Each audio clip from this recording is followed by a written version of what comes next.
GMCHৰ মূল প্ৰৱেশদ্বাৰত পুৱাই অঘটন ৰাজপথতে চলি উঠিল ইণ্ডিগো বাহন প্ৰথম প্ৰাণ ৰক্ষা 4 জন শনিবাৰে পুৱা AS01D 5001 নম্বৰৰ ইণ্ডিগো বাহনখনেৰে নিজৰ আত্মীয়ৰ চিকিৎসাৰ বাবে মৰিগাঁৱৰ পৰা গুৱাহাটী চিকিৎসা মহাবিদ্যালয়লৈ আহিছিল মানস বৰা নামৰ এই যুৱকজন পুৱা 9 বজাত GMCHৰ সন্মুখভাগ পাওঁতেই হঠাৎ ৰাজপথতেই দাও দাওকৈ জ্বলি উঠে বাহনখন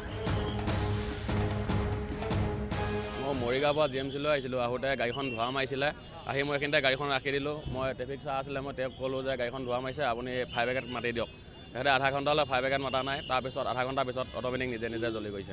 জ্বলি গৈছে মানুহ একো হোৱা নাই প্ৰথম প্ৰাণ ৰক্ষা কৰি লোককেইজন গাড়ীৰ পৰা নামে যদিও অগ্নি নিৰ্বাপক বাহিনীৰ বাহন আহি পোৱাৰ পূৰ্বেই জুইত জাহ যায় বাহনখন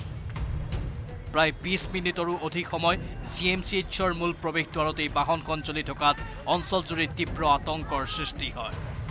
কিন্তু কি কাৰণত হঠাৎ জ্বলি উঠিল বাহনখন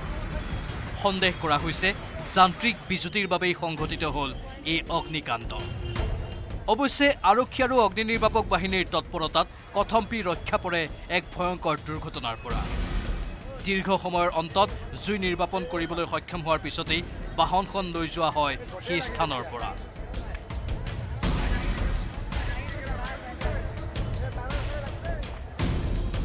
কেমেৰা পাৰ্চন নিত্য ডেকাৰ সহযোগত ভাস্কৰ জ্যোতি হাজৰিকাৰ report news 18 Assam north east